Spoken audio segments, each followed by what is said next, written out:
Hello. Hey, everybody. Welcome. It is Wednesday evening, and we are in for a great time tonight. I've got a little poll we're going to be doing tonight, which will be a lot of fun.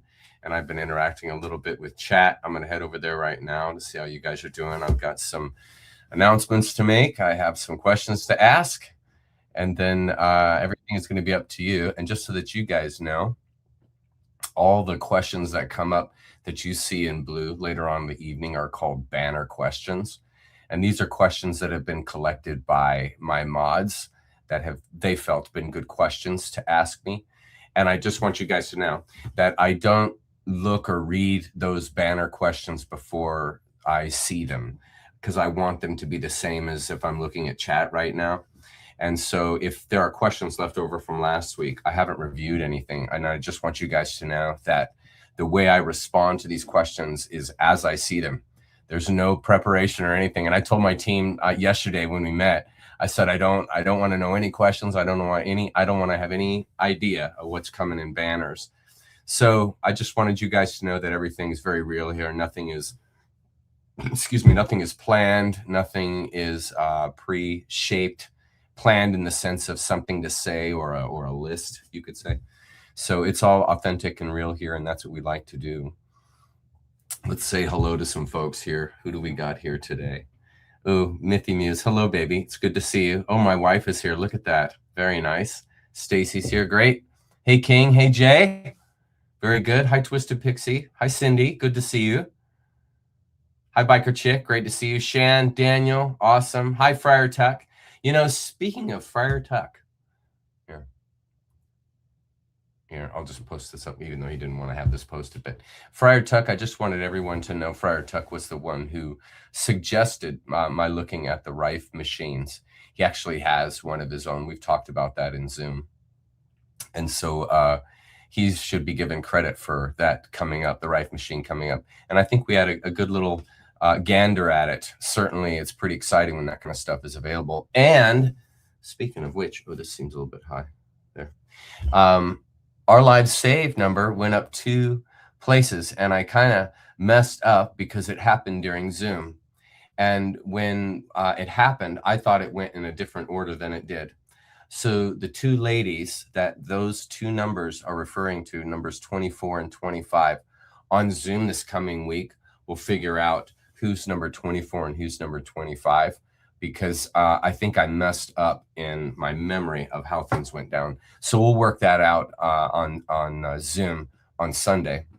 Speaking of which, that also leads me to something else I have to tell you about. But just so that you guys know, we went up 2 more numbers on Zoom this last week, which was awesome.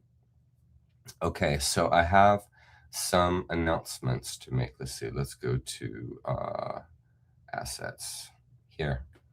Okay, now, add to stage. Remove, add to stage. There, okay. Oop, got to take these down. Hang on a sec. Okay. So I have a few things to tell you guys as we get going here. And don't worry, we're going to get to your questions and everything. Don't worry, everything's going to roll along smoothly. But first, let's go through a few announcements here. It might be a little easier if I do it this way. There. I wanted to thank everyone for the donations and member signups this week. I appreciate it very much. Thank you to everyone who continues to give to the work that's done here at Nature Creature. I am here because of you, and we all know the story, and it's all very real and beautiful. So thank you very much for your support of my work here. I want to make sure you guys know that I appreciate it, and I do notice, and I thank you for it. A little bit more of a sobering note here. Please send positive energy and encouraging meditations to my son, Noah. I would appreciate your support and love. It's a very difficult situation we're going through, me and Jen, and Noah, obviously. And so I would appreciate any encouragement you have to offer. And all of your letters that you send, I read, and I thank you so much for sending them. It is a great encouragement to me. The family has been a huge encouragement to me during this difficult time. So thank you, everyone. Okay, and speaking of which, all of this is tied in together with Zoom, and my apologies to all the members for continually changing the times of Zoom for the last few weeks. I am at the tail end of a rope I cannot let go of, and so therefore, whichever way it whips is the way I have to go. And therefore, you guys are affected, because when my schedule, my public schedule is affected, it affects everyone in the public. So unfortunately, this difficult situation bleeds into your lives and affecting your stability. My apologies for that, and just stability in the sense of your schedule. So I just wanted you to know the Zoom is now going back to the 1 o'clock time that we originally, or what we were doing before. Because it was too early before for me, but at the same time, I had some other things to get to, but now I don't have those other things to get to. So we can move the time now back to 1 o'clock. And again, I apologize for any confusion, frustration, anything this has caused. I'm sorry. You're getting just a little taste of what's happening with me and Jen. So I apologize for that. And then for some of you that are wondering when Zoom starts and you're in another place, I get this question all the time. Hey, let's go through this really carefully. Every week, unfortunately, it's no good, but every week I get a few letters of folks that can't seem to figure out the time zone changes between where they live and when our Zoom time starts, or even when my lives start on Wednesdays and Saturdays. So I've tried to do this for a few weeks. I'm going to try to do it again, but it's really easy to figure this out. You don't need a slide rule. You don't need to know algebra. It's fine. It's very easy. You just hop on your local search engine, whether it's Google or whatever you use to search out, and simply type in when it's this Sunday, when it's 1 o'clock in the afternoon in Seattle, Washington on a Sunday, what time is it where I live? And if you simply type in where you live, it will then tell you the time zone difference, and it will tell you your time, what time we start. Okay, so there's no need to try and go through all kinds of math and look at world globes to try and figure out the time zone difference. It's really, if you have internet access, which you do if you are going to be watching me, then you can have the internet figure out for you exactly what time we start. So it's at 1 o'clock. Zoom is at 1 o'clock this coming Sunday. Okay, so that's when we get started back to normal time. And then I start at 5 o'clock on Saturdays. That's our normal Saturday show. And then obviously we start at 4 o'clock today. So hopefully that will clear up the time zone changes that some of you really have some struggle with. Okay. And then obviously we're meeting today. We meet on Wednesdays at 4 o'clock Pacific time. So just, I think all of you are aware of that one. And then the third annual Nature Creature Festival date is July 17 to 18. We're still working on the name. Please don't hold that name in stone. But the third annual Nature Creature Festival is coming up next July, or this coming July, however you want to say it, the 17th and 18th, 2027. My wife and a few other ladies are involved in the planning of that. So we're excited about all that's going to be involved in that. But just for now, as you plan your vacations for next year, set aside that weekend, July 17 to 18, to join us if you would like. And then I'm starting something new this Saturday, and that is I'm going to be doing more interactions per slide. In an attempt to try and bring this, I'm really wanting to bring this more into a conversation. I don't like being sort of the dude at the front of the room that's doing all the talking. I like to have interaction time with you guys. And so on Saturday, what I'm going to be doing when we start the Great Awakening series, which is what we're doing next, is I'm going to be asking questions along the way. And then I'm hoping that helps generate some better conversations as we walk along during lecture time. Okay, and then finally, that's it then. Okay, that's the last announcement. Okay, so I've got a question poll for you guys. This is exciting. I talked to my team about this on Tuesday, and all but one of the 7 options in the poll, which you're going to get to in a minute here, of the 7 options in the poll, 6 of them came from the team. I didn't think of 6 of these. The 7th one was from me, and it'll be pretty obvious, and I'll tell you why. But what we're doing here is we're deciding on what subject we're going to cover next. I'm going to do the Great Awakening series. It's going to be 2 to 3 weeks. I'm working on it right now. It should be 2 to 3 weeks, depending on how things go on Saturday. And then after that, it's an open. I am open. And this is what's real exciting, is that I've really completed what I feel to be the most essential, what should you call it, sort of subject matter that was the most life-changing for me in my experience. And we've gone into that. Obviously, the book from Joe would be the next one, but we've gone through a lot of the material that really has just come from me. I'm the one who's deciding what we're talking about and what comes forward. And as Nature Creature has developed, I'm trying to move it more towards a conversation, a philosophy, an ongoing dialogue with the family. So that I'm not isolated, the dude at the front of the room kind of a thing. I'm not into that. So what we're going to be covering next, you guys are going to decide. Okay? This is going to be entirely decided by you guys. All right? The next subject we cover. Now, I've got 7 subjects, so don't think when you see the first 2, like, oh, that's what we're going to do, that's what we're going to do, because these are meaty. These are meaty options. Every single one of these would be fantastic. I mean, we came up with the whole thing on Tuesday. So I'm excited to show you guys. Okay, any questions? Are we all good? Oh, that's very sweet of my wife to say that. Thank you, sweetheart. Thank you very much, Mythological Muse. Thank you.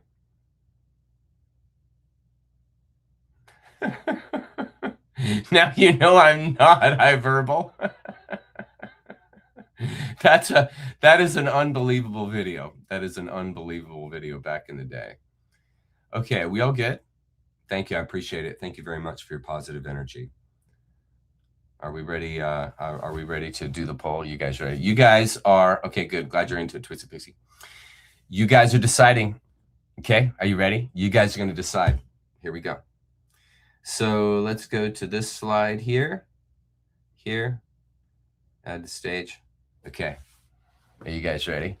You guys, I mean, and this is just a small portion. These are probably the ones that are watching right now are the diehards for my channel, because you guys are the only ones that will know about this channel because I don't advertise.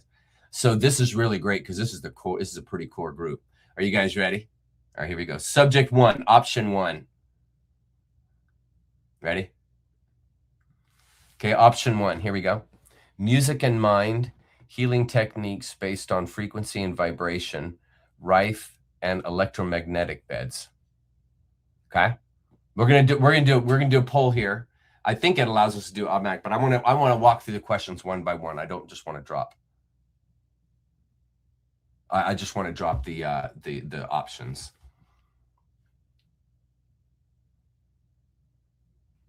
Okay, what do we got? Let's go next. Here's the next one. King Arthur and the Round Table mythology. Okay, that's another option. Yeah. There we go. Gnosticism and egregores, false reality and Hegelian dialectics, religious fanaticism, and cult culture. Aren't these awesome subjects, dude? I mean, these are awesome subjects. I think it's gonna be tough, man. I think some of these are gonna battle it out. And you guys, I'll let you know. I'll let you know. Thank you for the warm welcome. It's nice to meet you all. Yeah, nice to meet you, H and Energy. Okay, the OPs, that's the organic portals. These are the ones that don't have the capacity to translate or to transcend 3D. The NDEs, near-death experiences, out-of-body experiences, OBEs, astral plane, Akashic field, post-death opportunity, and karma. Okay? I'm telling you guys, it's going to be a hard decision. Epigenetics. The world becomes what you think and say. The power of casting spells. Yeah? Next. STO and STS intercourse and dialogue.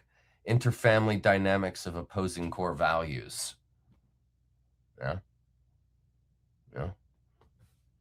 Okay, and then here's the last one. I'll go to this one here. There. And then here's the last one. Book study, Goddesses, Mysteries of the Feminine Divine by Joseph Campbell. And what I wanted you guys to notice was, I'll show you here. We'll go back to that list. This is the book. This is one of my all-time favorite books. And so today, when I was getting ready to do this, I thought, I'm just going to open up to certain pages, just going to kind of do, that thing we used to do where you just take a book, you go like this, and you just grab the page. And oh, by the way, you guys can see the marks that I make in my books as I read them. You guys can see how intense this book was. I always make marks in my books as I read them for the parts that are the most essential. And you guys can see I've just eaten this book alive. Look at this shit, man. Love this freaking book. Okay, so I'm gonna read you.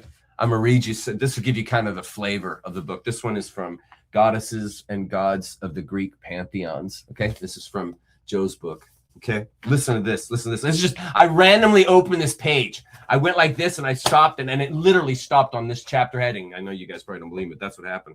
All right, this is what it says. In theology, the God is taken as a final term. This is from my highlights. I'm only reading from my highlights from before when I read it originally. Okay. In theology, the God is taken as a final term, a kind of supernatural fact, when the deity is not transparent, when he doesn't open up like that to the transcendent. He doesn't open up to the mystery that is the mystery of our own lives. In the poetic mythological systems, the power that one is addressing out there is a magnifying image of the power that's operating in oneself. Yeah. One's deity is a function of one's own ability to experience and conceive of the divine. It is the reflex of one's own position in the spiritual hierarchy. Does this not sound like what we talk about every week? As the Chandogya Upanishad puts it about 900 BC in India, Tat Tvam Asi, thou art that.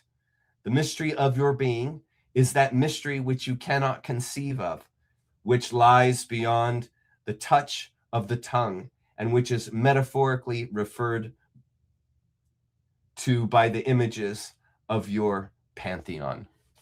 Where's it? You see? Is Joe not the best? The entire book is like that. Look, I'll find another random page. Watch, I'll just find a page. Here's some pink here. I got some pink. Let's see what it says here.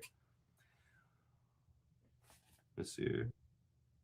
I want it to make sense. I don't want it to just be a line. If you spell amor backward, you get Roma.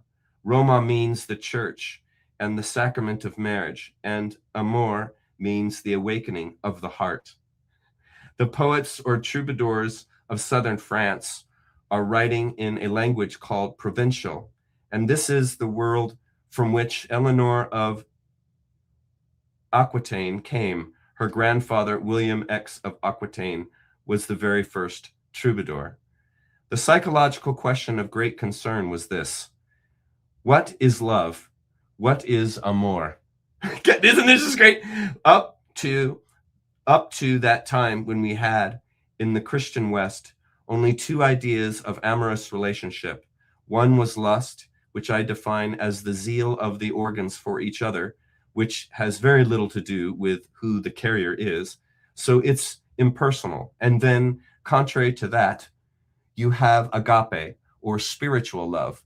Love thy neighbor as thyself. And again, this is impersonal. However, final paragraph, the great characteristic of Europe is recognition of personality, of the individual. Now you guys see where I get my shit. There is no culture in the world with a tradition of portrait art comparable to that of the West. Think of Rembrandt. There is a deep meaning in the individual. So true. Amor has to do with personal love, the meeting of the eyes. I talked about that yesterday or last or in Zen with the eyes are the souls. The eyes are the scouts of the heart. The marvelous provincial poet Bornet. Oh my God. This is the quote. What just happened? This is the quote that I used on Saturday, guys. This is Bornet. Bro, this just happened random. You guys saw me randomly pick the page. What the heck? Check this out. The marvelous provincial poet Giraud de Bornet wrote a definition of love that holds for the whole troubadour tradition. It's written, of course, from the standpoint of the lover, and the lover is always the male, and the beloved is the female. The eyes, guys, this is the quote that I used Saturday. I didn't plan this, guys. You just saw me do this. This is the quote that I used Saturday. The eyes are the scouts of the heart. The eyes go forth to find an image to recommend to the heart. And if it is a gentle heart,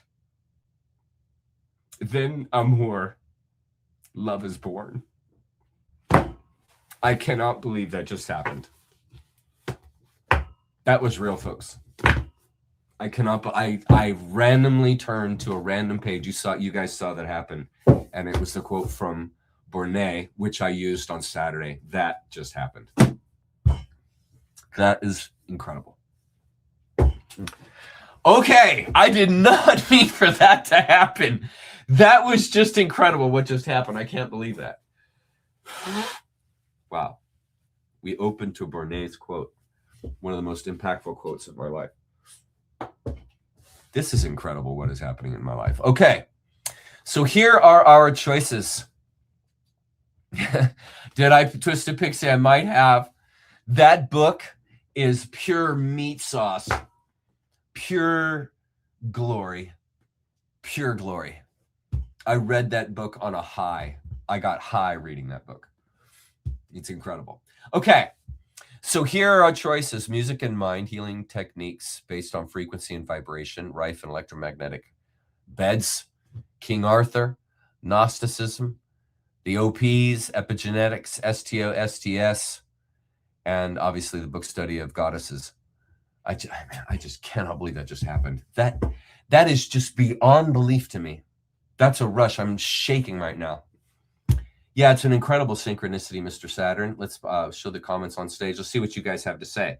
Which guys do you want? Which one do you guys want?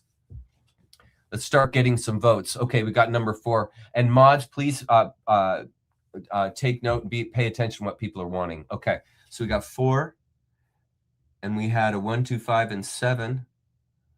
Okay, good.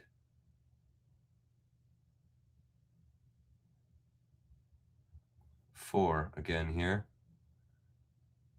Yeah, it's incredible. Wasn't it just incredible, Marlos? That was an incredible moment. That was that is miraculous.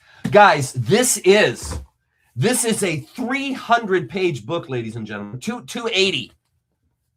280. And the one page I opened up is the one time it quotes Bornay. And I swear to God, I quoted Bornay on Saturday. Okay, Scooty's got 5. Epigenetics. Okay, 5. Nice. Shanna, 5, 5, 3. So we got 4 and 5 starting to hit off some. 7, 7. The divine feminine, please. It's been long overdue. The divine feminine, please. It's been long overdue. I think we got your vote, Marlos. Nice. You are a heavy participant here. Your vote definitely counts. Everyone's vote counts, obviously. 4, 4, 7, 1 or 7. Nice. 7's lucky number. 7, 1, 5, and 7. 7. Wow, 7. The Goddess's book is kicking ass right now. Nice. 7. I'm telling you. Guys, look at all my marks. Look at all of them. Look, they're everywhere. And I just turned to a random one, and it's the epic quote from Bornay. I mean, my God. Kind of like the goddess premise. Yeah, we could use some goddess, couldn't we all? Feminine, divine. Heck yeah, we could get into that. 1, 5, 7, 1 and 7, 1, 2, 3. Nice, Sophia. I love it. 1, 2, 3, 5, 7, 1 or 5. 5, 7, divine feminine from Kogi. What about the masculine week? But that's funny. Do them all. We could do them all. King's voting for 7. Nice. 5. Nice. 7, 5, 7. Kogi 7. 3. Twisted Pixie 7, 5. It's really looking like it's between 7 and 5. Epigenetics. What if we did a combo? Epigenetics, the world becomes what you think and say, the power of casting spells of words, and book study of goddesses. I could put an epigenetics twist on it or something. Fate. In some ways, I kind of feel that way, Daniel. I wouldn't have said that if that hadn't happened. That was miraculous that happened. I'm wondering if that's like a hint from nature of like, you need to go through this door. 7's the lucky number. I think the winner. You think so, Stacy? I think so, maybe. Of course you keep voting, Twisty. Vote as much as you want. 1 and 7. I'm born on the 7th. Nice. Most of us want the odd numbers. Yeah, isn't that interesting? What would have been really wild if we'd have picked prime. Chuck, it has to be 7. I'm thinking so. It's pretty miraculous what happened, ladies and gentlemen. That is pretty miraculous. Sometimes it's important to pay attention to nature. Sometimes her hints are very, very subtle. What does my wife say? Gloomer Doom, I absolutely love that you mentioned that, because actually the study of the goddess leads to exactly that. Awesome. I'm sure it's a good thing. Another vote for 4 here. Toxic masculinity. Thank you for that reprieve, Max. Always can count on you, buddy. Thank you. Yeah, Queensland. Yeah, Australia. Heck yeah. Heck yeah. Give me a rush when I see those international folks. You guys just give me the rush. Combo. You like the combo action? Maybe do an epigenetics goddess study. That'd be pretty good. That would be a very interesting twist to throw into the goddess thing. People like the choice. If a choice between 5 and 7, it would be 7. Yeah. No compromise, please. Yeah. So Marlowe's wants a straight up 7, no 5 at all. Here's the combo here. Mr. Creation, Mr. Language. 7 Twisted Pixie. Thank you. Bill Wallace. Bill's going for 7. Bill's a heavy contributor here. Thank you, Bill. Serendipity. It was. It is pretty miraculous. I'm telling you guys, it's miraculous that happened. And that's like one of my all-time favorite quotes from Bornet. I mean, epic. You guys, that series is going to make me cry, man. If we study the goddess, I'm going to freaking lose it. Right on. Thanks, Daniel. Yeah. Did you know? Maybe you did. I think 7's got it, ladies and gentlemen. I think 7 is taking it. This would be, it would be amazing. Oh, my baby. Mwah. This, my baby. Yeah. My baby. That would be so great. Here's the back. He's epic, dude. Pulitzer, man. Raw Pulitzer. This was Joe towards the end of his career, man. This is freaking Pulitzer writing, dude. This is Pulitzer. All day long. All day long. It's gonna make me, this series is gonna make me cry. Unbelievable. Yeah. Yeah. I hear you. We all need to fall in love with the earth again. For sure. Yeah. It'd be so easy to tie a nature creature to the goddess. It'd be incredible. Hang in there, Eldon. I love you. Hang in there. I'm with you. Let's get to some questions. Let's start answering some questions. I think unless there's a big pushback, it looks like Joe's book's got it. It looks like the goddess got it. That'll be a heck of a series, ladies and gentlemen. This would be amazing. There is so much meat. And the funny thing is, as you guys saw when I was just saying the quotes, you guys already are hearing my voice in these words, aren't you? Because you guys are going to find out all my secrets. You guys are going to find out where I got all my insight from. I got them from this man, Joe buddy, Joe Campbell. There are all kinds of amazing pictures and everything in here we can use. It's incredible. Even stuff on the pyramids in ancient time. Oh yeah, and then the elucidation of this, where was that? That was that Sumerian seal. The Sumerian seal. That's an amazing, when Joe elucidates that, I know a lot of you guys are familiar with that seal. That seal has been highly pornographied. That seal is actually the tree that's referred to in the story of the Garden of Eden. And this is the god and the goddess with the snake behind her beside the tree of life. These are the masculine and feminine identities. This would be your masculine. This would be your feminine. And it talks about, I think, unless I've got it mixed up, the horns of the bull is equated to the horns of the moon. This is the feminine, sorry. The horns of the moon are equated to the horns of the bull. This is the feminine, and then this is the masculine. And it talks a lot about that in the book. And if there was ever a time when we needed to understand polarities, it is right now for sure. Okay, let's get to some questions. What do you guys got? All caps, and we'll get rolling here. I'll start answering some questions.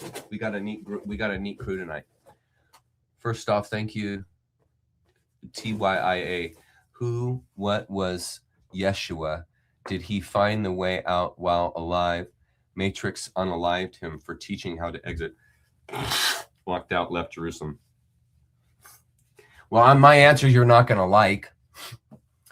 I think that all of those figures that are talked about from ancient times are mythological, are metaphorical. I think our world has been destroyed and remade many times between biblical times and now, with cataclysms and all kinds of mud floods and destruction over the world. And so all the holy books that we have all been written by winners and written by people who have been able to survive those cataclysms. And since your truth is relative, that's true for anyone. It's, the way you understand and what truth is relative to you. And so the people at those times in those different cultures wrote of quote unquote truth, the etheric realms, from the way that they could understand them, for the way that they could conceptualize them. Alan Watts talks about this when he talks about Jesus, and that Jesus was limited to the vocabulary of that time. And when you're trying to take pictures of that which cannot be described or spoken about, you will use metaphors that are relative to your age. And if you are not living in that age, those metaphors can be misinterpreted. And so it is of my opinion that all of these incredible metaphors that come out of our past, that a lot of them have very good insights, are just that.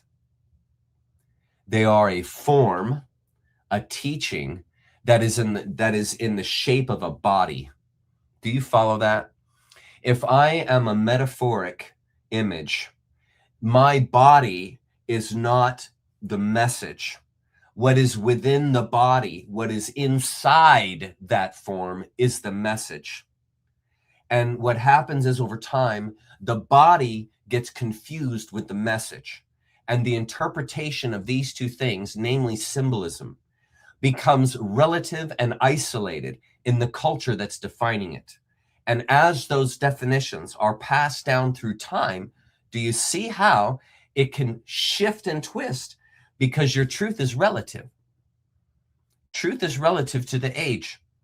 Now, we all know the unspeakable truth that's relative to everyone and every age. But when you put it into words, you then start casting spells, because words taint the truth. And so when too much credit, energy, history, absolutism, reductionism is done to those figures like Yeshua, Jesus, Satan, Allah, whoever, Yahweh, when too much emphasis is placed on the form, the message is lost. And too much emphasis has been placed on these figures. And what they are pointing towards is something that has no path, that's something that has no destiny, that has no end game. And so if you pursue any of those figures for an end game ontology, meaning that's my way, that's how it is, I'm going that way because that's the truth, do you see how then you have released your free will to the form? You have put your sovereignty into the form that you've decided with your head, which doesn't exist, which you have decided is the truth. Remember, truth is relative. So when you're talking about ultimate truth, how close are you to that when you're talking about truth that's relative? That's what casting spells means. When I talk a relative truth about ultimate truth, I'm casting spells, because ultimate truth can't be spoken. It can't be telt. It's felt. So to understand that space, you use symbolism. You use ideas and metaphors. You use different ways and means of placing pictures that reflect the void. In much the same way, if you were to draw 10 pictures, let's say you're an artist, and you draw 10 pictures of yourself, self-portraits, and you put those in front of someone, they're going to be a reflection of you. Each one is not you. Them all together is not you, but they give you a reflection, an idea, a concept of you. I'll have a much better idea who you are if I look at 10 pieces of your art. I won't know, but I'll have an idea. Please take that image in your mind now. This is the pictures that all these ancient books, that all these figures are offering. You are in a museum, friend. And you are walking in a museum, in this case, dedicated to Yeshua. So as you walk through that museum, you see the history of that name. You see interpretations of that form. You see translations of what that form said in that museum. But remember, friend, it's a museum. It's pointing toward the important part. It's not the museum. It's not the form that counts. It's where it's pointing. That's what matters. Do not misinterpret the form for where it's pointing. Do you understand? The form is not where it's pointing. The form is a reflection of where it's pointing. So if you give too much ownership, too much discernment, too much of your sovereignty to the form, do you see how then you blaspheme the meaning? You blaspheme where it's pointing, because it's where it's pointing is where your identity is found, is where you put the meat. Follow? The meat of who you are is where it's pointing, which you can't put into words.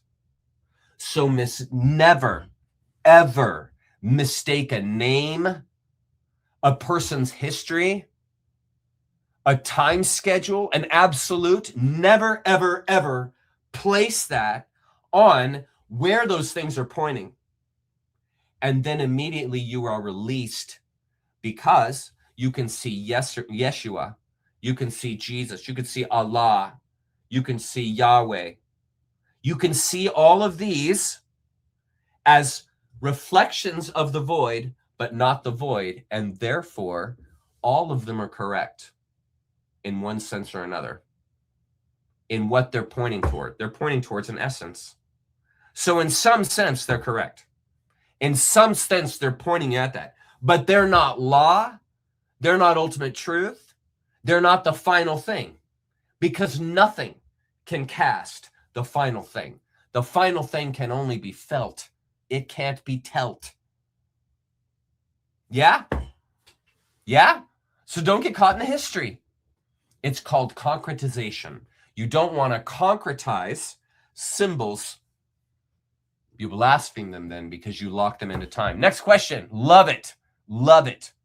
7 is my lucky number, and today is my birthday. Awesome. I think that's what we're going to do, ladies and gentlemen, which is a shocker, but I'm so excited. I'm going to cry the entire series, because that book is the greatest. How long will the next series last? Any guesses? Okay. So Shan, the Great Awakening is what we start Saturday, and that's going to be 2 to 3 weeks max. Probably 2 weeks. It might be 3. It might be 3. Depends on how the conversation goes. And then we'll get into goddesses. How long do you guys want to spend in it? We can delve as deep as you want to go. Do you want to go 4 chapters at a time? Do you want to go 1 chapter at a time? I'll tell you how many chapters. I'll tell you how many chapters. Hang on. Okay, there's a lot of chapters. Yeah, see? There's a lot of chapters. There's another. A lot of chapters. So you guys need to tell me what you want. You guys need to tell me what you want. Long, too long? I mean, I'll shorten it. I'll shorten it. Have I studied Dolores Cannon? I've studied some of her stuff, yes. I won't, who have I been praying to, Chuck? That's interesting. Who have I been praying to? The unspeakable. The unspeakable.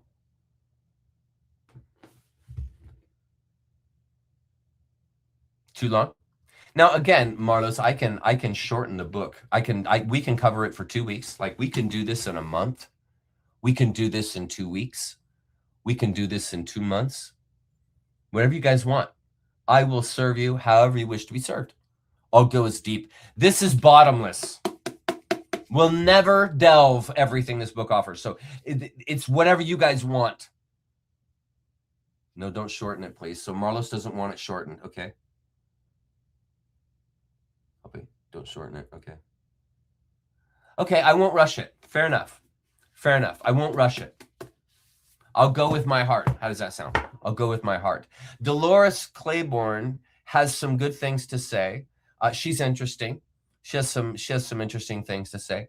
But overall, I think overall she's a good person. STO. I do. It should be long. Oh, gotcha. Go for it, huh? Heck yeah, we can. I will go as far with that book as you want to go, man. That it's, I mean, unbelievable. Okay, next question. Show me a question, Stacy. Hi, Verbal. Hey, what's going on, Chuck?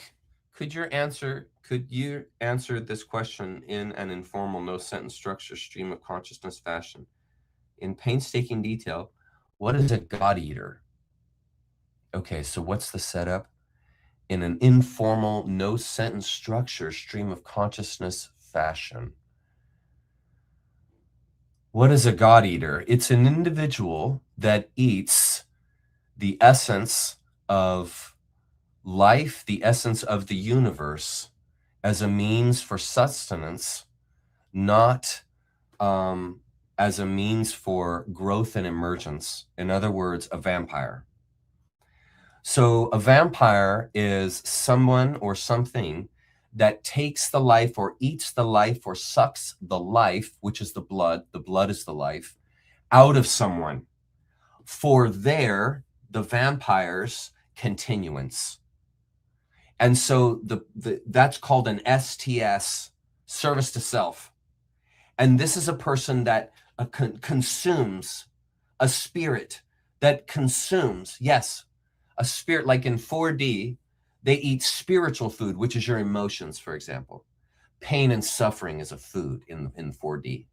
And so you have spirits that have polarized towards a consuming or consumptive means of existence. And the problem with that is that every morning or the next day when you wake up, you're hungry again. You're never, in other words, your hunger is never quenched. This is a picture of addiction. It doesn't matter how many drugs the addict takes. It doesn't matter how many drinks. They never will satisfy the urge, the desire for another drink. It's inexhaustible. And so you can't, in other words, you can't, this is the key here, you can't resolve the problem by eating more. Do you see? Eating more doesn't solve it. You just get hungrier. That's an STS. Now see, an STO is the opposite of a God eater. An STO is an individual that evokes out of others that same principle in love. There's spiritual food called hate. There's spiritual food called love. Both are spiritual foods. And so when you are a God eater, you eat hate. You cannot eat love. Love is too high vibration. It's too hot. It's like what I like to call it is too hot in temperature. You can't eat it. And so a God eater eats the low energy frequency of others. For example, you might know someone who you would call a leech. This person is always coming to you with complaints. This person is always coming to you needing a favor. This person is always coming to you asking for money. This person is always coming to you needing, wanting, using your energy. They just suck off of you. When you're around them, they speak in a language to try and get you to to say nice things to them because they feel empty. And so they're constantly seeking outside themselves for nourishment. You can see how far this goes. They are seeking outside themselves for nourishment. Now, what happens eventually? You consume everything around you. This is why the unhappy person, the individual who is highly depressed, they're like a well. They just are eating all of the energy around them so that nothing is left. There's no outpouring. Okay? I'm not judging here. I'm just saying that this is the energy in play. This is what's happening. And so a person that's depleted, depressed, without energy, full of lack, self-doubting, empty, you see, they have nothing to give in the sense of they're depleted. So they go out and find others. A lot of times we call them enablers, and they will find people that will allow them to live in this consuming lifestyle, namely the alcoholic. And they'll find people around them that will allow them to stay in that space. This is the true addict. There's no moving towards leaving that space. They don't want to. A true consumer. Okay. Our world is composed of these two energies. This outpouring energy of STO, which is fulfillment defined. When I'm an STO, my food is the beauty and love that comes out of others when I express my compassion to them. And we together unify and therefore are fed through the unifying of each other. So it's not one eating the other. I am fed as an STO when I am around others that are taking part in the betterment of all. The STO feeds on that. That's the food. Because the STO is not fulfilled in taking from others. There's no there's no gratis there. There's no fulfillment there for the STO.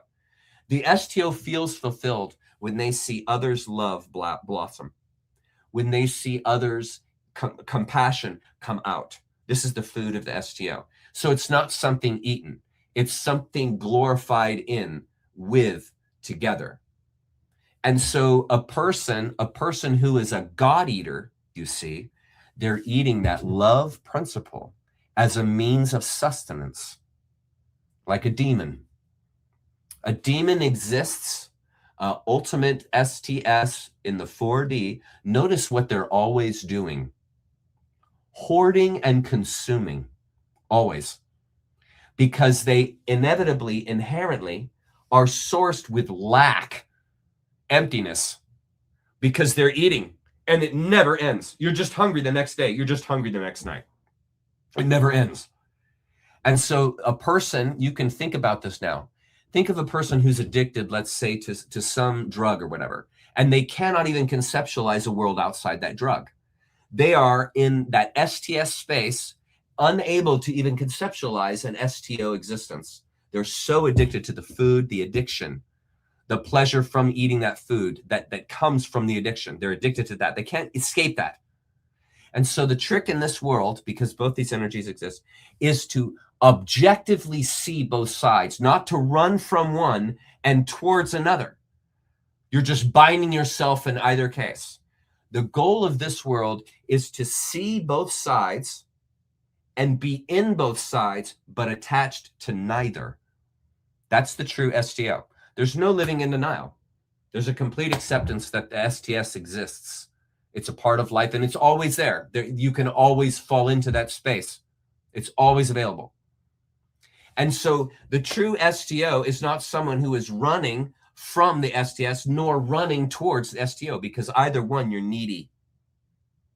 The person who's nonplussed, who isn't needy, will be in that gray in the middle of the yin-yang, at the center of the hub that doesn't move.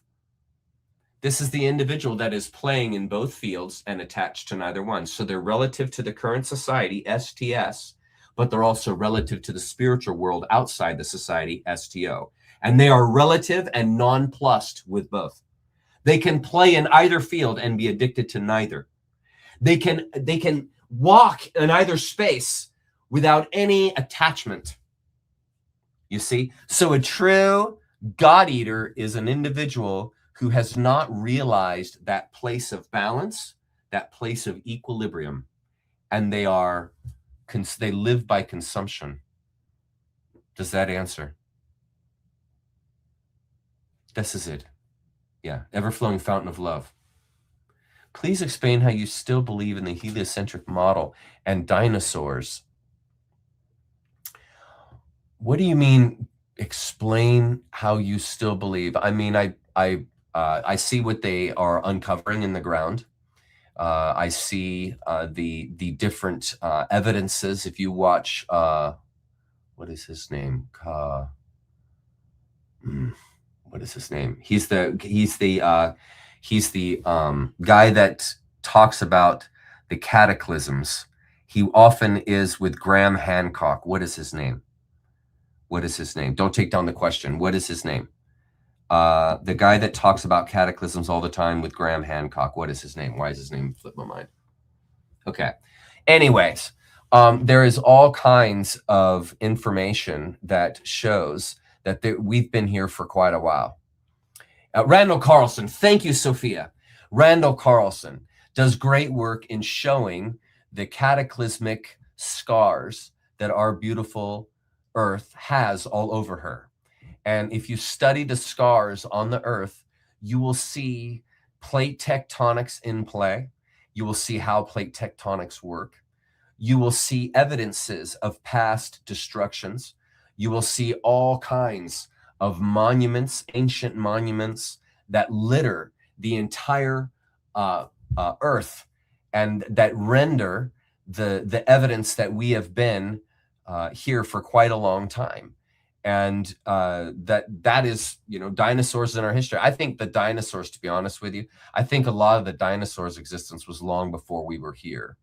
I think the dinosaurs went back quite a ways, because that ties into this being a STS planetary system that has been a harvesting system for millions of years. And we are sort of the recent take on the situation for the last 300,000 years. And so all of these things point towards a heliocentric, that what he's saying with helio, or she, whoever it is, a heliocentric is you're around helio, the sun.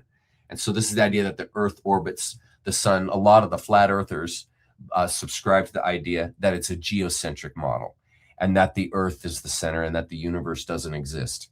And so, yeah, that's where I land with that stuff. No big deal. I don't think it has a whole lot of bearing on much, if you ask me. Chuck, I'm always wondering why it is, when the heart is the organ of love, how come so many evil people's hearts don't stop beating? Not talking about age. I'm always mystified. Okay, here we go. How come so many evil people's hearts? Well, at the end of the day, you are a biological creature, and you came here for the experience of being alive. And even if that experience is pure evil, you came to have the experience of pure evil. And there, you have to take the idea of morals out of the laws and principles of nature, because morals are relative to the culture. And I'm not going to make some big moral plea here. I'm just saying that morals change as societies change. And so that just simply means that even if a person is pure evil, that doesn't mean their heart stops. Even if someone has not one bit of love coming out of them, that doesn't mean the heart stops. So it simply means that they're creating a tremendous wake in the 4D of a tremendous amount of evil and negativity. If they never are attempting or walking in the fields of love, or attempting to evoke love, love is something that is evoked out. It is charmed out. And so it's relative to the individual. And so some people move towards the idea of, hate, Hitlerism, whatever you want to call it, the destruction of others. And some people don't move in that direction. And each person's unique. And it is mystical. It's a mystifying study. But that would be kind of my answer to that. Yeah, interesting. Chuck, you mentioned on last Saturday's lecture that you stopped doing tarot cards. Can you elaborate on it? Oh, I'll tell you why. That's an easy one. Hi, Maria. The reason why I stopped doing tarot is because they were so accurate. They were so accurate. And every single time I did them, I basically knew what the next year of my life was going to contain. And I didn't want to know that. I felt that by my knowing the energies that it predicts in the future, that it sees in the future, I then taint that future because I know the energies beforehand. And I think for me, in my life, and I'm not judging anybody else, but I think in my life, to be as transparent and authentic as possible, every day is to be a surprise, an unexpected thing. That it's not a good idea to plan your life on predictions that are to come, because you already set your course. That's touching in a little bit to epigenetics. The world becomes what you speak. The world becomes what you think. And if you translate the cards into the world that you speak and think, then you are casting spells upon your own life by reading your own future. Do you see the catch-22 there? And so I found that by no longer engaging in tarot, the future remained unknown, in my opinion, the way it should be. Life is to be a daily adventure in the now. It's not to be planned. It's not to be secured. Nature doesn't like any of that. In case you've ever wondered why every time you start saving money, something happens in your life that drains your saving account. I can't even tell you how many times that happened to me. And that's basically nature telling you that it's not into security. She's not into the sure deal. She's not into making sure everything's okay. Nature, what I pick up is that the approach is to be, here we are. Show up, here we are. Here's the new day, here I am. Don't know what's coming. And I'm going to be fully in the now and being present in the now. Obviously, nothing wrong with setting a course for education or future, something that you want to do or engage. If you want to learn to play guitar, setting a schedule so that you're playing guitar on daily, you're always practicing, this kind of a thing. There's nothing wrong with having a plan like that. I'm talking about in the existential sense. And the tarot point and play in the existential. That's the playground of the tarot. It's in that etheric realm. And to me, in my opinion, to dabble in that, to play in that world, to me is, in a way, self-sabotage. Because you're toying with your energy that's to come. And by knowing that energy to come, you're entangling yourself in it before you're there. So I'm not judging. And it's fine if people want to do that. I'm just telling you that's why I stopped. It had nothing to do with it not working. I mean, that was the problem, that it works so well. Great question. Chuck. Hi, Jay. In an old clip of Jordan Maxwell, he says something on the lines of that prayer in religion is food for the demons. Oh, Jay. Jay. Well, Jay has opened a can here. As you guys know, Jordan Maxwell was a scholar and understood the Catholic Church probably better than the Pope, I'd imagine. And certainly was more honest about it than the Pope. And he had some strong feelings about prayer. Now, what is misunderstood by a lot of folks is that the Psalms, this is going to be a tough one, Jay. You open the can, though, buddy. Here we go. The Psalms is actually very often and used is a practitioner's tool, the satanic practitioner's tool that they take into rituals to raise the demons. And they use the names of the angels that are in the Psalms, in the Old Testament Psalms, as the spirits that they call. It's in the Key of Solomon, the book of Key of Solomon, in the spirits that they call to generate the power that they're attempting to access to go and harm and destroy others. And so what Maxwell is referring and was referring to was that the names of the demons that are called by the Satanist are the names of the angels in the Psalms. And so when a person is praying to that spirit world as identified by the Bible, in Jordan's opinion, that person was praying to evil spirits. And that's where some of that comes from. Now there is conflict. Some people believe that the names of the demons in the Psalms and the names of the angels, quote unquote, in the Psalms are the same energies. They've just been coaxed one way or the other. They've been energized one way or the other. So you can energize them. I mean, what is Satanism? Satanism is calling in evil energy to create a form.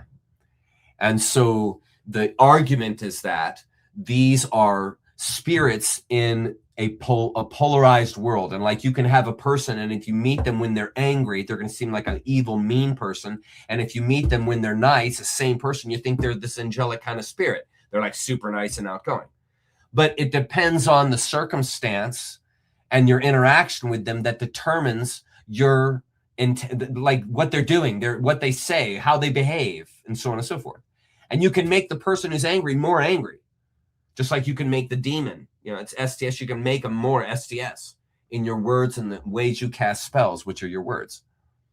And so in the same way, those same spirits can be evoked in a positive manner. And again, this is conjecture, and that it's the same spirit. It's just been evoked in a ritual that's in a positive sense. And just like meeting a person who has good intention, and you meet them at a moment when they have good intention and so forth, they're going to be an exemplar of the human being. And so it's a very complicated, and this is one of the ways that the Bible and a lot of these ancient religious books have been twisted so badly, is that they They have been torqued and portions of them removed and portions of them ornamented. And the overall message that's offered is false. And so I think that's another reason why the Psalms would be used in satanic practice, is that the Bible was written, choreographed, you could say, by the KM. And so it was intentionally twisted. You guys have heard the argument of the Christ within you is the same Christ that Jesus was referring to, and that Jesus, when called the Christ, is a misnomer, that the Christ within you is the eternal, and that Jesus was not trying to say that he was that, but the Catholic Church had him say that he was that. And so by having him say that he was that, you see the disconnect that happens immediately, the immediate separation that's enacted. And so in the same figure that's supposed to unite actually is a disconnecting entity. And you can see how then you can see the parallels of angels and demons in Psalms, where you have one entity that represents good, and that same entity also represents evil. And here you have the same thing with Jesus, both Judas and Jesus, both. And so this is the twist. This is spiritual twisting. This is how this is done to confuse the masses so that people don't know what to believe. And if they do believe something, it's only going to be one of the twists. It's only going to be one of the misnomers, right? Good question. Good question. This is fantastic, man. I could do this freaking all day. Hi, AT's weather. Appreciate the Yeshua take. Never thought of it that way. So everything is part of the void. Yeah. There's no separation. A cornucopia of experiences from good to evil, all called an existence to be appreciated. Yeah. You are here to experience. What is not God or the void? What isn't the void? Look at everything is the tree not the void? What's animating the tree? The same thing that's animating you. What's animating the puppy? The same thing that's animating you. What's animating the earth? The same thing that's animating you. What's animating the sun? The same thing that's animating you. What is animating the black hole? The same thing that's animating you. Separation is an illusion. Right there. There it is. One of the greatest secrets you are to never know. Separation is an illusion. And when you realize this right here, everything is part of the void. When you realize that, do you understand how then there's no more conflict to solve? Because there's no conflict. There's nothing to solve.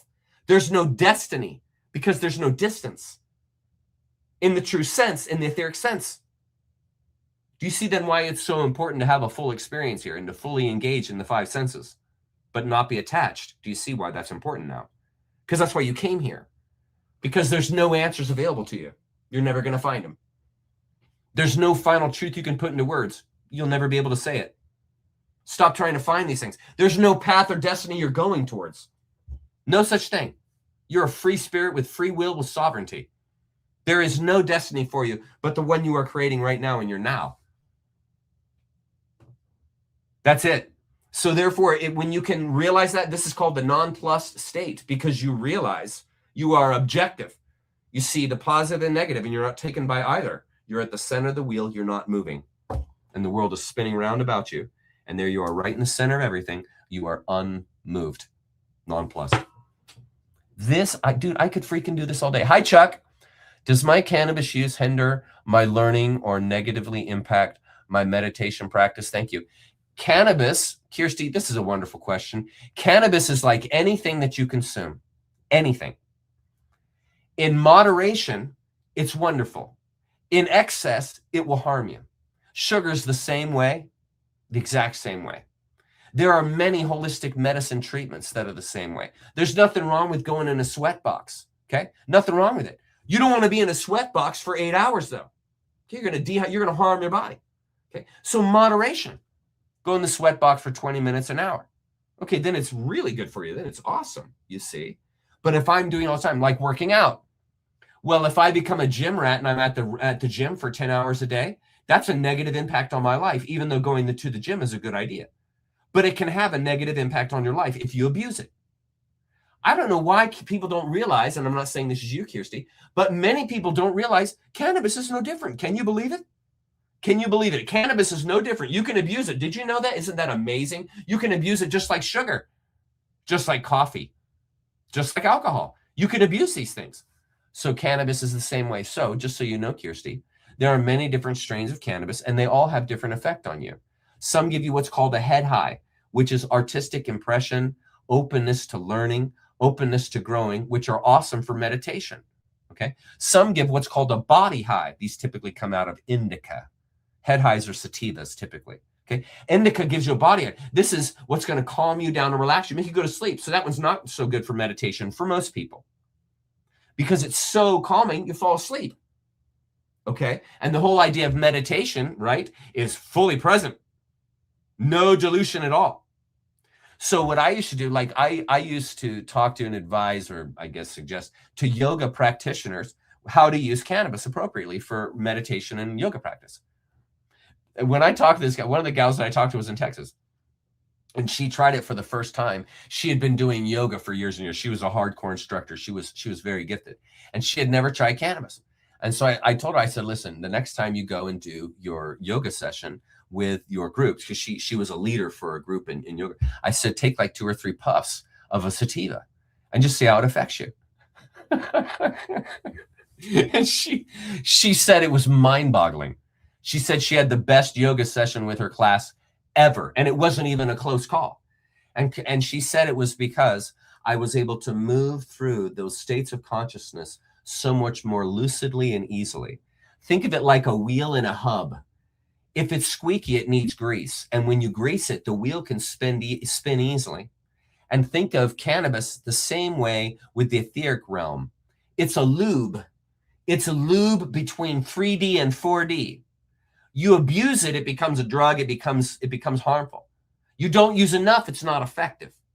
But if you use it effectively, it's a conduit. It's a conduit to higher thinking. It's a conduit to opening your chakras. It's just the problem is everyone abuses it. That's the problem. And the ones that used it and abuse it, then they're the ones who have the loudest voices, and they come out in the public and just say, it's the worst thing in the world. You should never take it. It's awful. It ruined my life. It ruins my son's life. It ruined my husband's life. On and on it goes.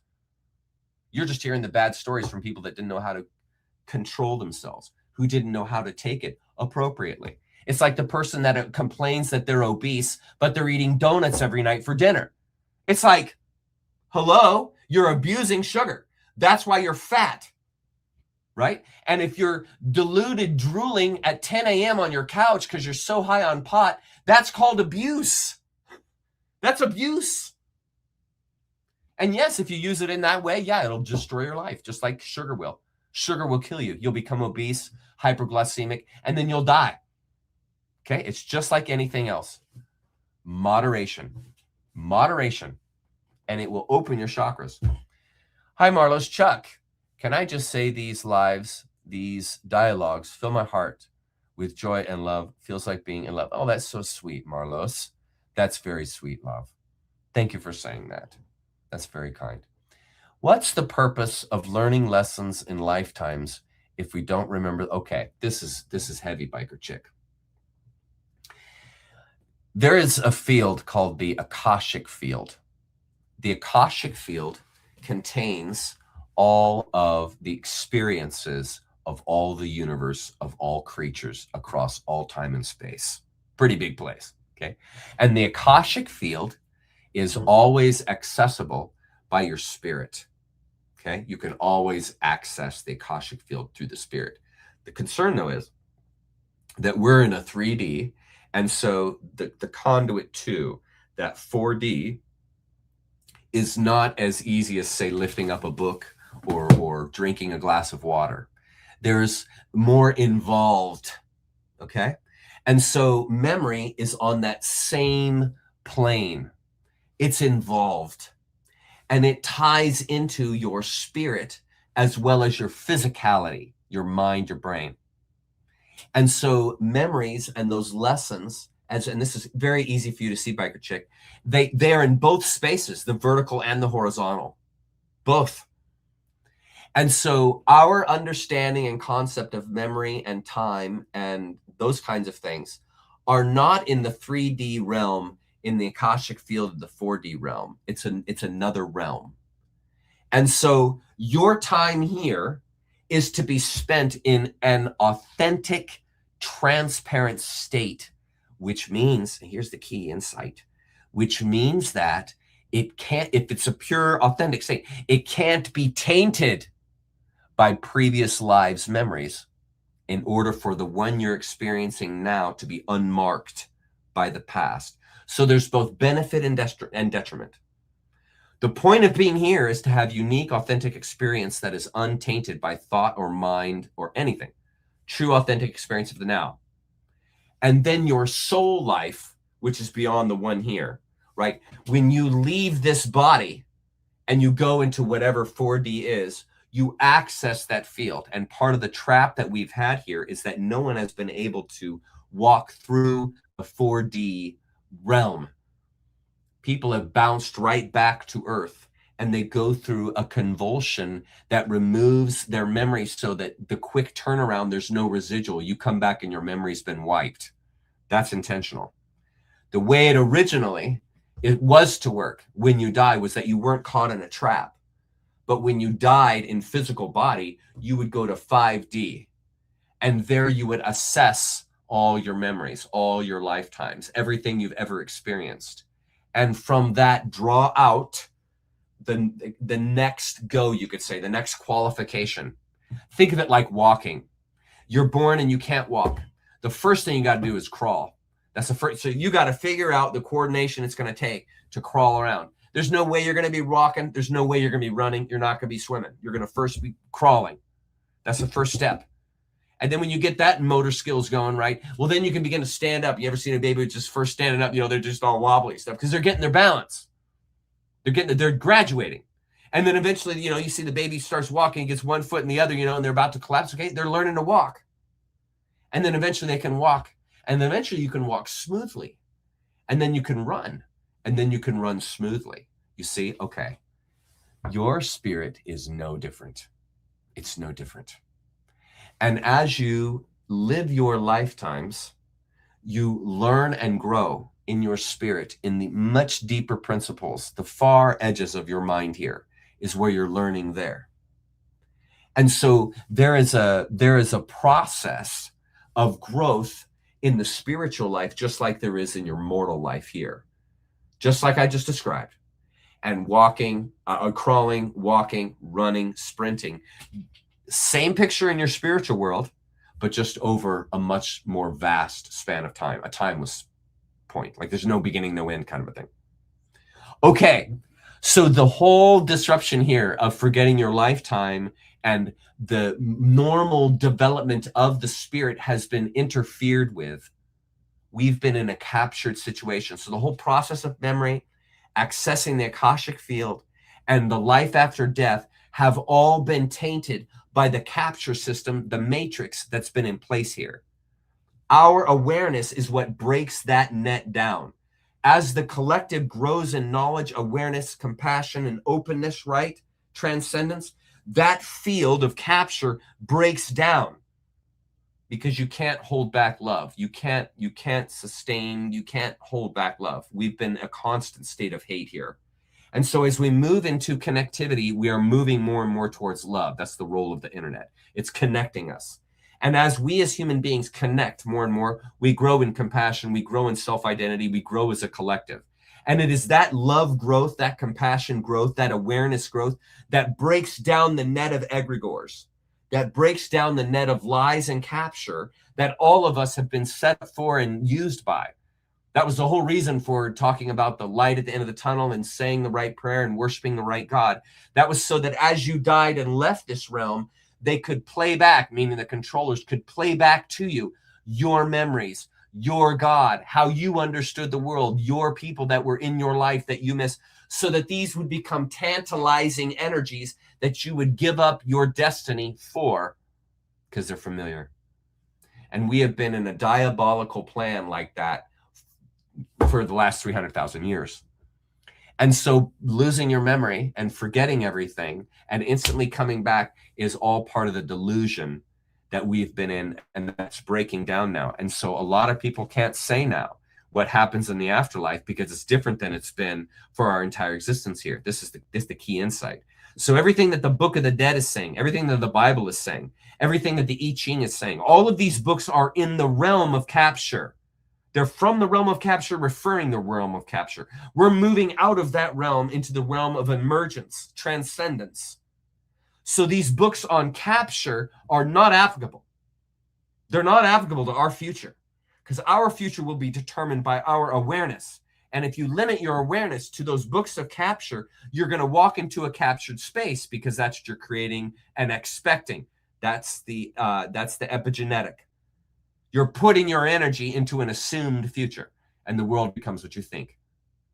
So this is why it is so important. It is so important to release from those old ways and walk into this future way with a totally new and free idea, free of the capture of the memory thing.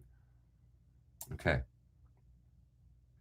Explain what exactly monopolypantheism. Okay, so monotheism, polytheism, and pantheism. So monotheism is a belief in a single God, creator God. Polytheism would be the belief in many creator gods, many gods. Pantheism would be the belief that everything is God. Now, each one has a different twist on the void.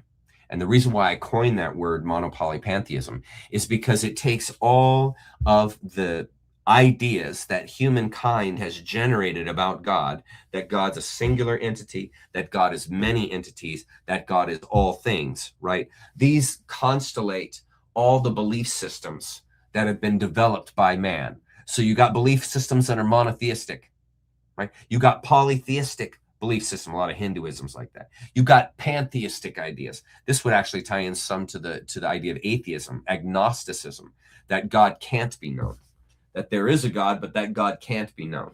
And so if you think everything is pantheism, that everything is God, it falls right into that same idea. And these are just simply ways, don't be confused, these are just simply ways that humankind has thought of the void, the picture, the form, the costume that we put on the void God, that we put on these things that are unspeakable. And so a monotheistic idea is one of the ideas, a polytheistic and a pantheistic. And these would be the main premise, the main objectivities that most religions, belief systems will fit into one of those. One of those. Islam and Christianity are monotheistic. Buddhism would be more pantheistic. God is infused in all things, right? The polytheism and pantheism are very close. It's just that polytheism, you would still have the differentiation of God. Whereas pantheism, you wouldn't have that differentiation before, because everything is God.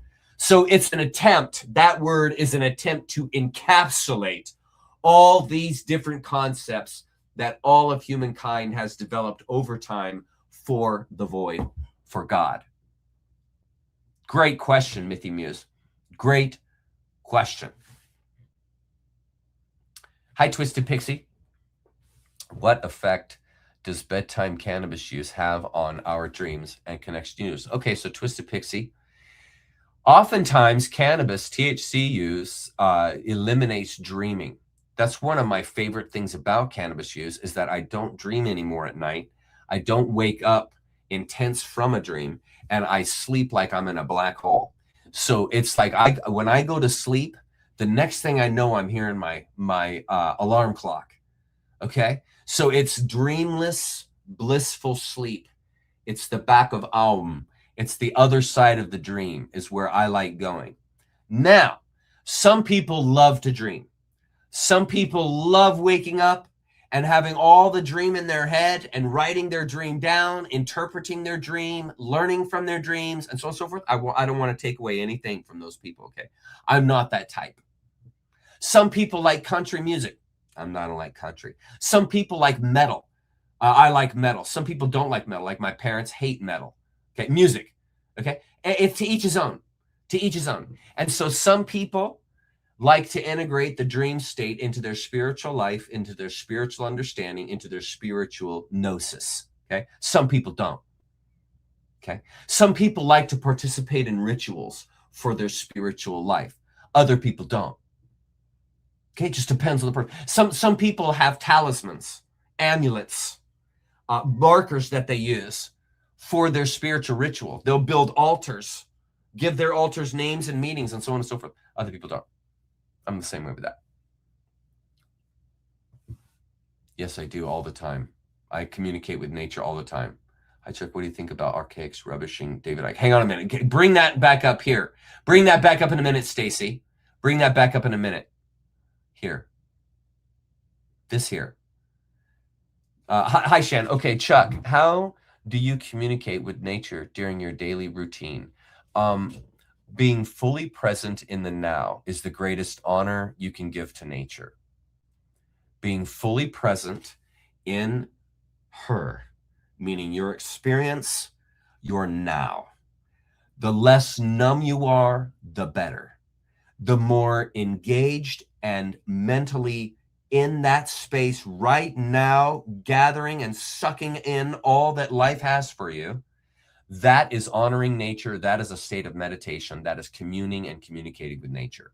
When I fully engage nature, I am basically making love to nature.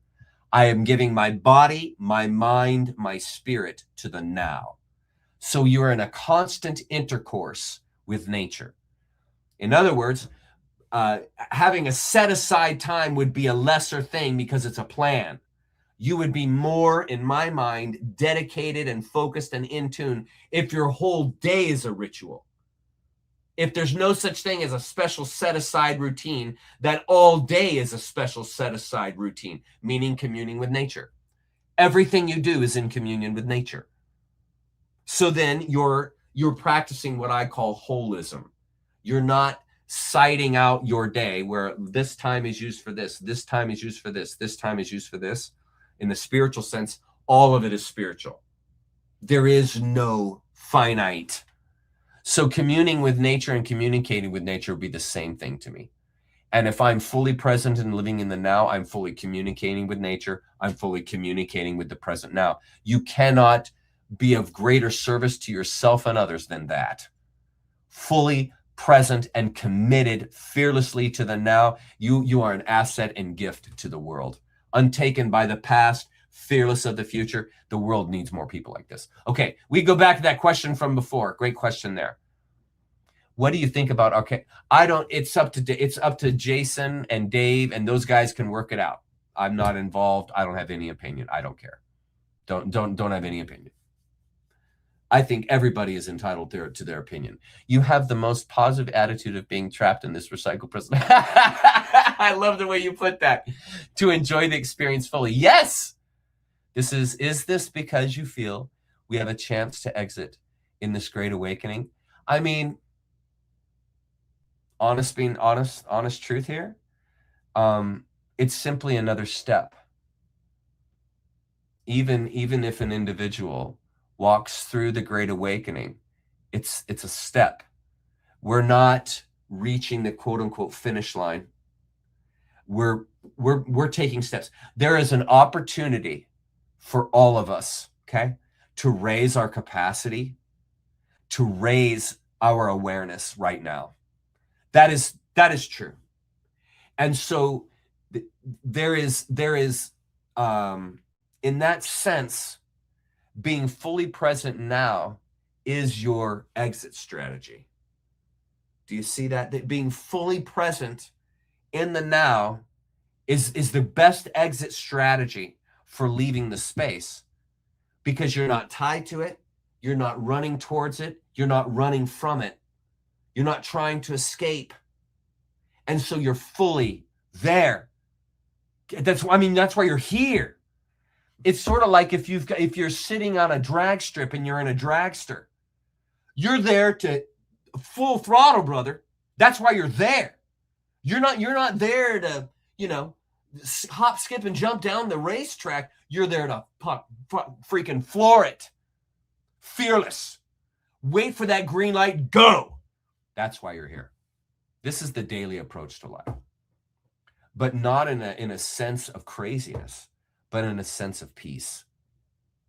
Yeah. Chuck, I talk to nature and find that critters understand my word. Of course they do. Yes. The bunny in the yard to calling out the coyotes for protection. Yes. And they listen. Yes, it's true. Paula, We used to communicate with all the animals, just so that you know. Back in Lemuria, back in the day, we were talking to all the animals. It was telekinesis. We have been dumbed down. We have been genetically modified. We have been de-aged, meaning we have our age time of being alive has been shortened, because you can't get anything by a 1,000-year-old human. They've seen it all, been there, done that, and got the t-shirt as well as the case. Okay. You can't get anything past a 1,000-year-old human, right? And so in order to keep this space dumbed down, you got to make sure everybody's young, dumb, and stupid. Young, dumb, and stupid. And so then that way you can control them. But you got people down here that are living 500, 600, 700 years. Man, they've seen all the ploys. They've seen the tricks. You're not going to get anything over on those people. And so in that same way, we've been dumbed down in our presence here. And we used to be talking to the animals, talking to anything, one another. And so what you're experiencing, Paula, is residual, the aftermath of these ancient abilities that our brains, our minds had to completely transcend 3D and literally be in a 4D while living in 3D mentally. And so, yes, you're talking to animals. Yes, you are. You're talking to animals. And some people are better at it than others. And it's true. There's a guy in our Zoom that's raising a deer. He's literally feeding it in his arms with a bottle. A wild freaking deer. I kid you not. Some people just have a connection with animals, man. It's just the way it is. Some people do. It's like some of those people that are called horse whisperers. They can read the mind of a horse. This is the same idea. What does it mean if I don't dream, Chuck? I can only remember maybe 3 in my whole life, and they were nightmare types. I don't think there's anything like that it's supposed to mean. This is getting into the cannabis state. One of the big reasons why people use cannabis is not to dream. I mean, that's one of the awesome things about it, but that would be detrimental to someone who lives on dreams. But for someone like you, Jamie, you'd probably love it, because I never dream anymore. I wake up so refreshed and clean and no residual from the night.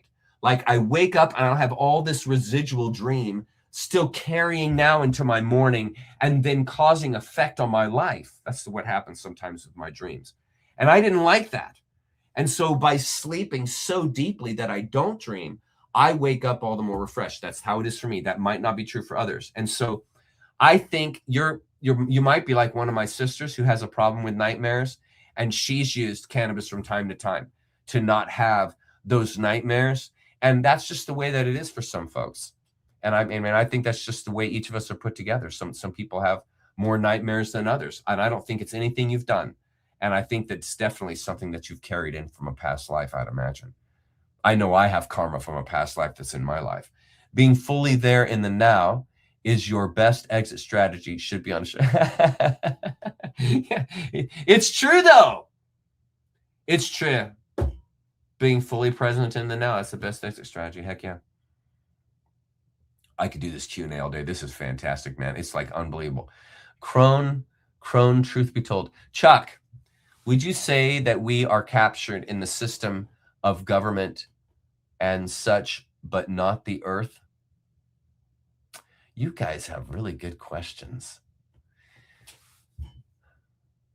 Earth in the natural sense is free, but in the same sense, there are beings and there are entities which have the power to interfere with the path and means and ways of the earth in the same way with you.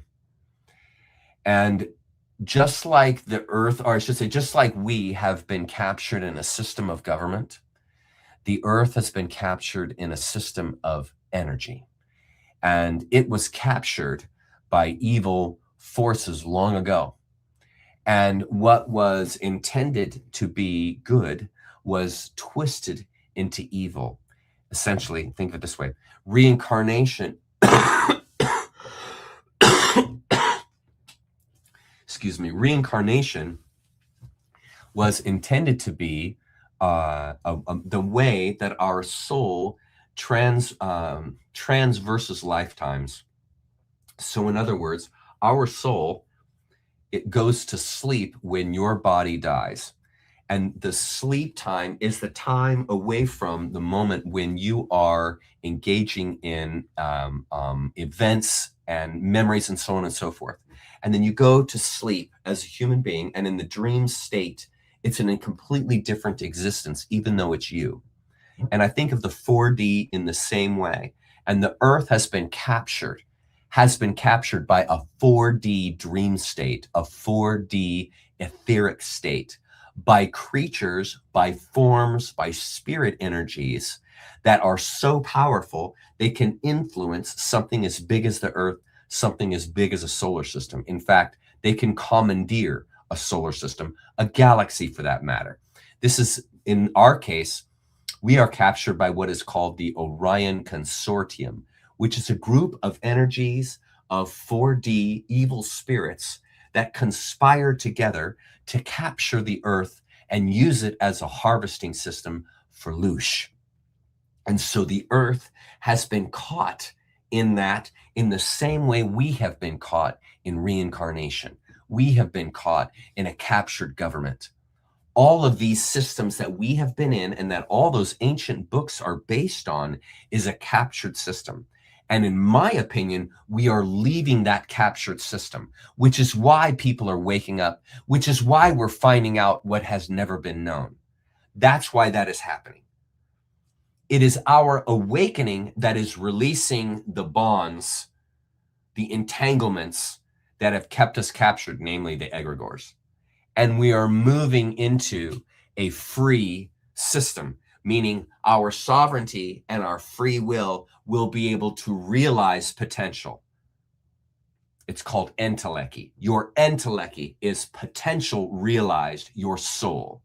And we are moving into that state. So right now, we are in the process of leaving that, uncapturing ourselves, emancipating ourselves. And as we emancipate ourselves, the earth is emancipated. We are one with the earth. Her capture is our capture. Our capture is her capture. There is no separation. This has been the most awesome time together. Max, what's going on? Chuck, what? That fawn shows us he's driving amongst my ducks, rooster, and laying hens. Yeah, that's my boy, Bucky. Yeah, Max is the one that is raising the deer. Max is the one that is raising the deer, which is fantastic. Marlo's, Chuck, I feel like now that I'm awakening, I'm regaining some memories of my past 90,000 lives, very possibly. Would that be? Yes. Marlo's, I think that we have been caught here for a very long time. I think that we all have lived thousands of lives, literally. I think each of us have.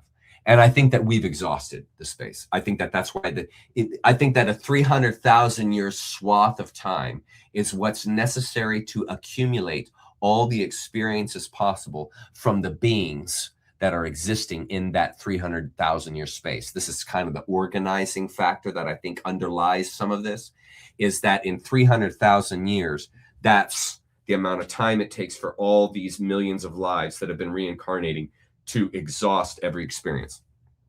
And we are now coming to the end of that. That's the pinch point, and we're leaving. We're leaving. The earth is changing. We're going to be talking about that in the Great Awakening on Saturday. We're talking about the Great Awakening and the bifurcation that we're experiencing. Hi, Verbo. I've suddenly awakened from nightmares and said to myself, I did not sanction that experience. I would have chosen a different plot line. See, that's the funny thing, isn't it, with dreams, High Verbal, is that we don't know where they come from, but they come from us. It's similar to identity. We don't know who we are, but yet here we are. But yet here I am being who I am, but I don't know who I am. I can't put it into words. Nightmares are the same thing. You dream the dream.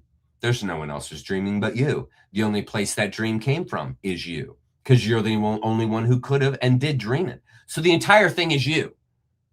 The entire thing, the nightmare is you. It's you. And it's some part of you that's coming out.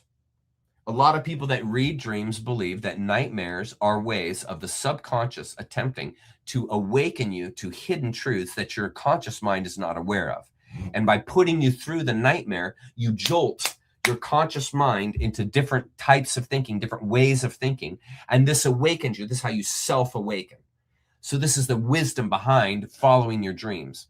If you're having continual nightmares, what you can do is map them out and see if they're pointing into any patterns or consistencies that you have in your daily life. And in this way, you can begin to read the patterns that are coming out of your subconscious, which is you, but you don't know that it's you, meaning you don't have conscious awareness of your unconscious. See, so this is how you change the plot line, by identifying where the nightmare is pointing you, going into that space and quenching it. And then there's no more energy for that nightmare to be motivating you in that space. You've quenched it. You went there fearlessly and exhausted it. You found out what it was pointing towards. You realized that fear, overcame and amalgamated that fear, and now you're past it. Now there's nothing that's going to be subconsciously driving that nightmare. So you won't have it again, most likely. That's the logic. That's the logic. You guys have amazing questions, man. What a smart chat group. Hi, Daniel. Chuck, have you seen the 1998 film Dark City about a man waking up to his psi abilities? It's awesome. I haven't. I'll have to check it out. I'm not a big movie buff, unfortunately, Daniel. My wife hates that about me. My wife loves movies. I just, I don't. I'm not a big fan. I like documentaries, and I like sports, because you still have the chance, you know, at the end of the day, the football player still has to catch the ball and run the ball. You still have to tackle him. At the end of the day, the guy playing soccer still has to put the ball through the net. You know, you still got to dribble if you're in basketball. You know, there's a skill set required there. And so I like to see that. I like to see catching the big pass, making a big play. I think that's exciting. Okay. Would you call them archons? Yeah. Archons would be like the watchers, the evil ones that have set the tone and space of the earth and the human life. They're also part of our genetic manipulation. They are spoken of in the Bible, but that was just another genetic manipulation. That was not the origin of man that the Bible's talking about. The Bible's not talking about the origin of man. The Bible is talking about the origin of consciousness, self-consciousness. The Bible is talking, that's why they said they will become as we are. If you give them too much, they're talking about consciousness. They're talking about consciousness. And they were discussing in that dialogue there in the Bible, they're discussing how much consciousness. Are we going to show them the tree of good of evil? Are we going to show them the tree of eternal life? These are consciousness layers. Those are levels of consciousness. And if you're aware of good and evil, if you're aware of eternal life, this changes your whole vector of your life, which they were deciding, which shows how much control we were under.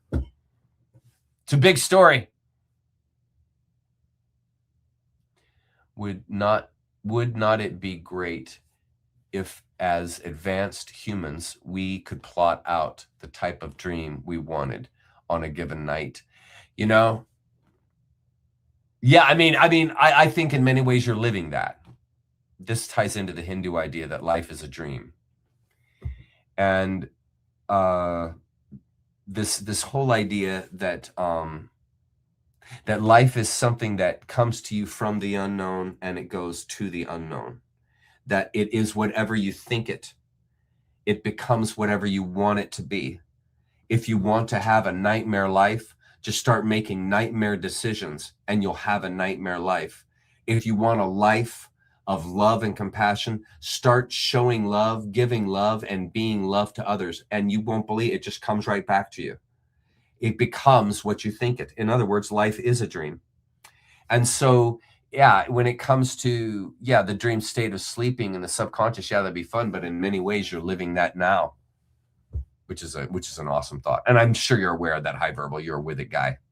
The questions you ask are with it questions. Hi, Biker Chick. I sure hope you're right, Chuck. Well, I'm just going off energy is what I'm doing. I'm going off vibe and energy, frequency, and vibration, just like Tesla taught. So I try to keep it as practical as I can, as open as I can, and as pragmatic as I can. I'm a big believer in pragmatism. So what is this here? New comments. Chuck, I still believe, what is it? Chuck, here. Chuck, I still don't understand what you, hi Marlowe's, I still don't understand what you mean with the collective. If 50 to 90% of the collective is not ever going to wake up because they simply can't, then what do you mean with the collective? Meaning the STO collective. Yeah, the ones that are capable of waking. And honestly, Marlowe's, it wouldn't surprise me if it was 90%. That'd make me sad, but it wouldn't surprise me. I think that the system is rigged. I think we've been in a rigged situation. And I really think that the vast majority of people are incapable. And I mentioned that, I think this was to the team on Tuesday, I can't remember, but I mentioned that here's a concept, and I'll bring this up again on Saturday. But you could maybe think of people who are like that, who are incapable. You could maybe think of, well, maybe they were in their life before this one. Maybe they were an elephant or a cat or something that was right on the edge of moving into a higher consciousness state, a dolphin, an octopus. And they are in that first transition. They're in that first existence of, I can make some decisions here. I'm not just acting on instinct. I can actually have a choice here.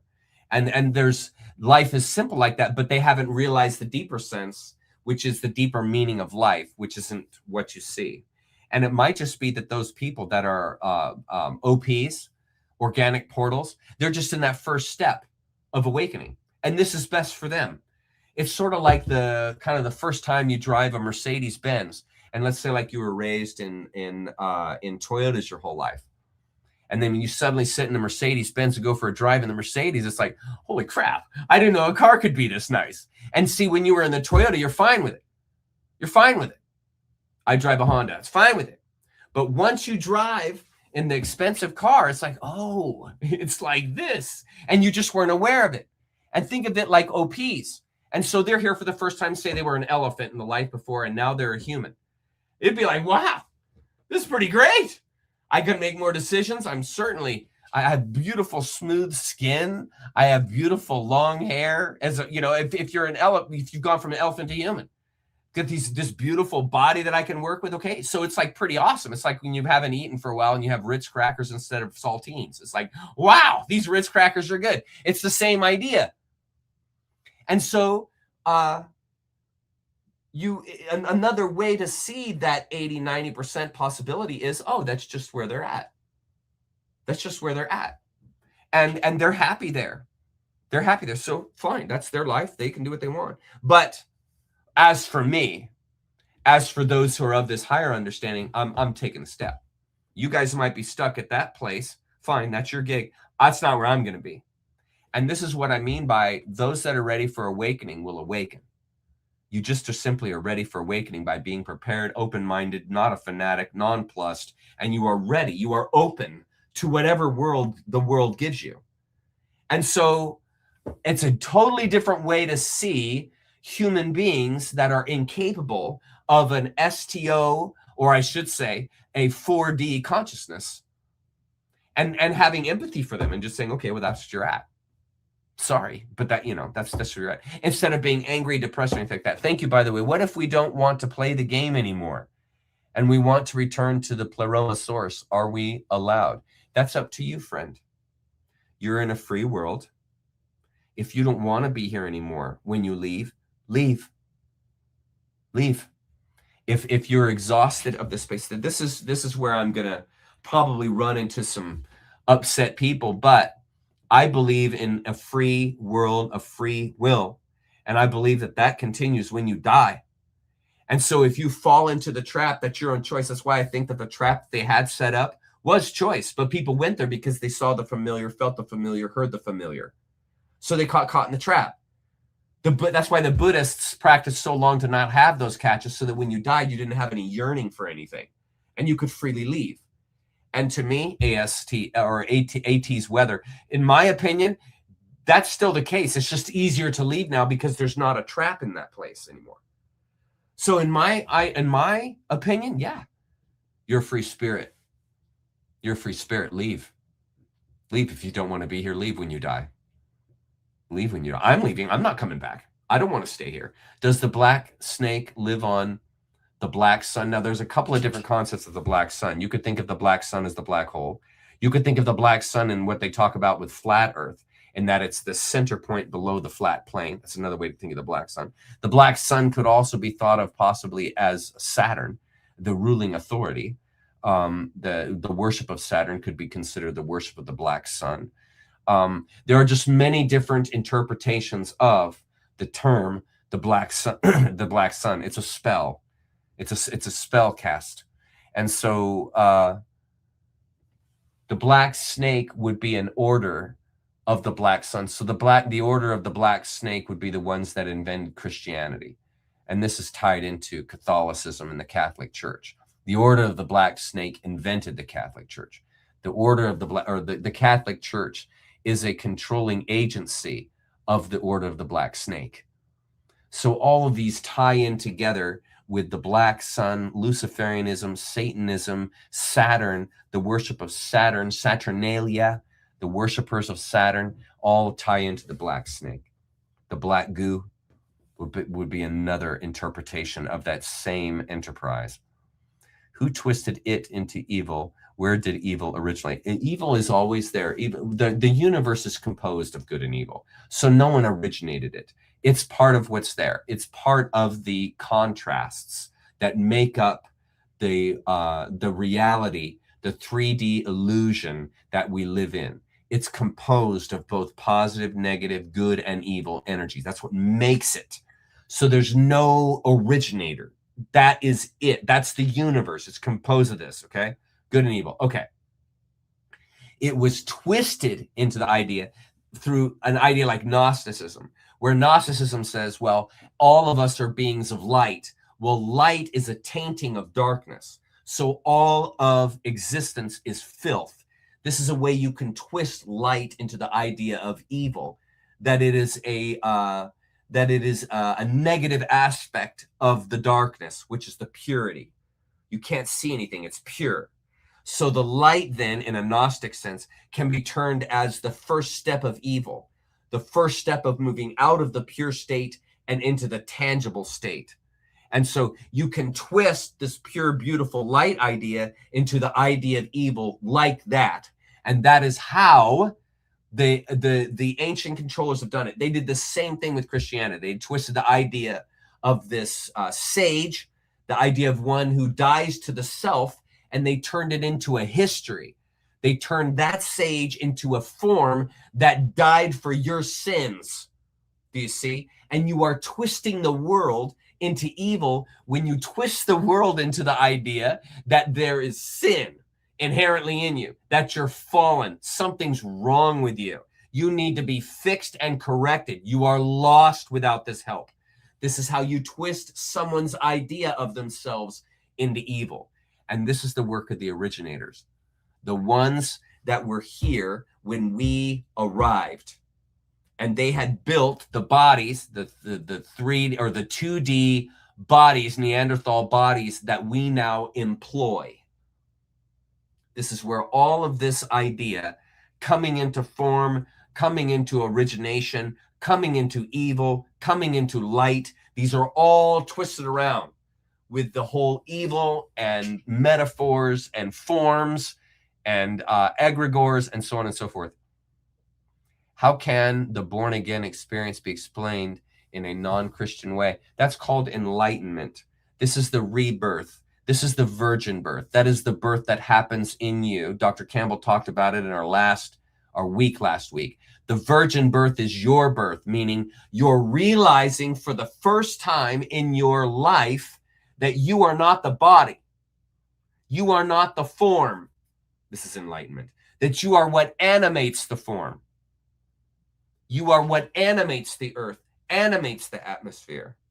Okay? So that's not a form.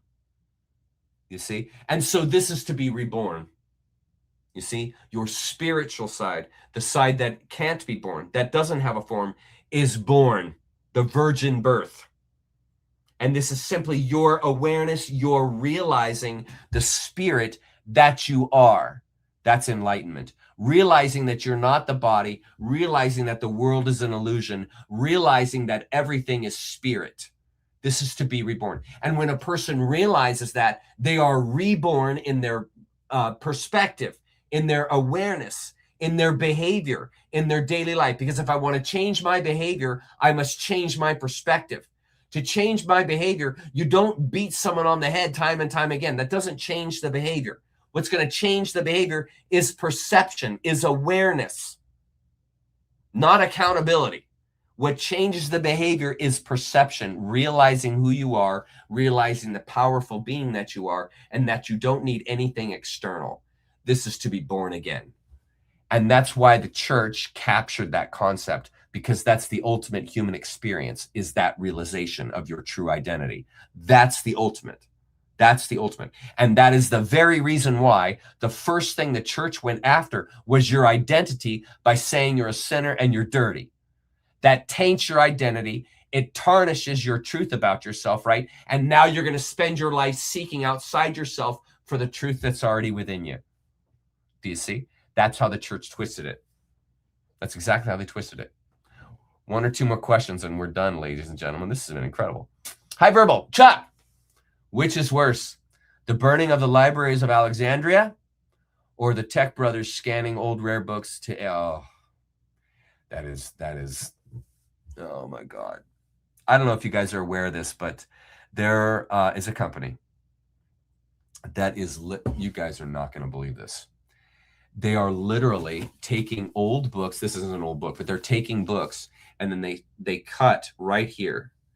They cut right along the spine and remove the spine. And then that way the pages are loose and the computer that reads the pages can flip through the pages fast enough to be able to digitize the book. And then the book is destroyed. I mean, that's Alexandria.